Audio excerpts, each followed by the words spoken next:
હમણાં તાજેતરની અંદર ઓલપાડમાં એક આયુર્વેદિક ફેક્ટરી ઝડપાઈ અને એને સીલ કરી દેવામાં આવી. નમસ્કાર દર્શક મિત્રો, લાગે છે કે દેશની અંદર એકદમ ગંભીર સમસ્યા ઊભી થઈ ગઈ એવું લાગે છે, કારણ કે લોકોને હવે રાતોરાત કરોડપતિ બનવું છે. એના માટે જે શોર્ટકટ અપનાવવા પડે એ લોકો અપનાવી રહ્યા છે.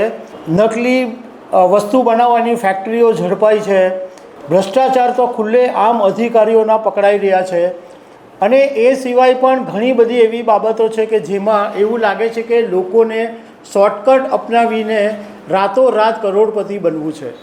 હમણાં તાજેતરની અંદર ઓલપાડમાં એક આયુર્વેદિક ફેક્ટરી ઝડપાઈ અને એને સીલ કરી દેવામાં આવી. તો એના વિશે હું તમારી સાથે વાત કરીશ. મારું નામ રાજેશ શાહ છે અને તમે જોઈ રહ્યા છો ખબરછે.com. દર્શક મિત્રો, ખૂબ ચોંકાવનારી વાત છે કે છેલ્લા 10 મહિનાની અંદર માત્ર ઓલપાડ વિસ્તારની અંદર જ 5 જેટલી આવી નકલી ફેક્ટરીઓ ઝડપાઈ જેને સીલ મારી દેવામાં આવી. થોડા સમય પહેલાં સુરતના ઓલપાડ પાસે આવેલા બોલા ગામની એક જીઆઈડીસી ફેક્ટરીમાં એક નકલી ઘીની ફેક્ટરી ઝડપાઈ હતી. એની અંદર 2 ટાંકી બનાવવામાં આવી હતી. એકની અંદર ઘી હતું અને બીજામાં પામોલિન ઘી હતું, અને એની અંદર ડાલડા ઘી, વનસ્પતિ ઓઇલ, સોયાબીન ઓઇલ આ બધું મિક્સ કરીને વેચવામાં આવતું હતું. એક બીજી ફેક્ટરી એવી ઝડપાઈ જે નકલી વિમલ ગુટકા બનાવતી હતી. એક ફેક્ટરી પકડાઈ કે જે તિરુપતિનું નકલી તેલ બનાવતું હતું, અને બીજી એક ફેક્ટરી ઝડપાઈ જેમાં નકલી નોટો પકડવામાં આવી હતી.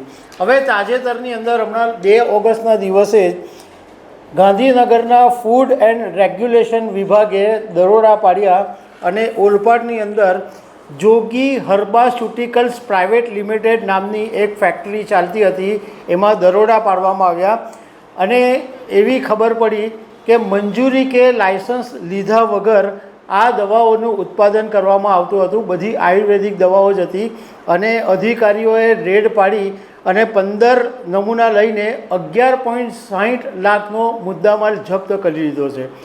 આ બધા જે નમૂના લેવામાં આવ્યા એ વડોદરાની ફેક્ટરીમાં તપાસ માટે મોકલવામાં આવ્યા છે.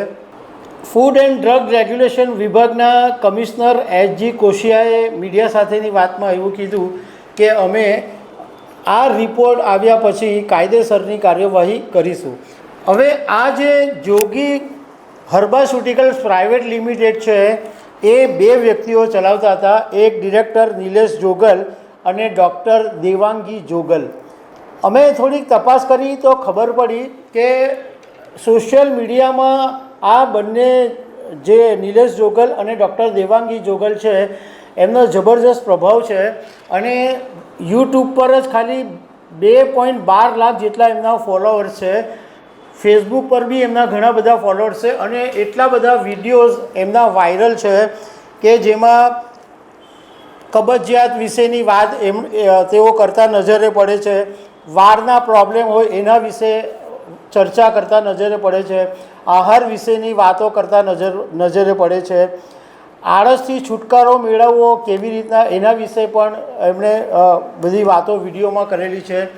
કદાચ એમના વિડીયોથી લોકોને ફાયદો થઈ શક્યો હશે, પરંતુ આવી રીતના મંજૂરી મેળવ્યા વગર અને જે પ્રમાણે દાવો કરવામાં આવ્યો કે નકલી આયુર્વેદિક પ્રોડક્ટ બનાવવાની જે દાવો કરવામાં આવ્યો છે, તો એ વાત ખોટી છે કે તમે કોઈના આરોગ્યની સાથે આવી રીતના ચેડા કરી શકો નહીં.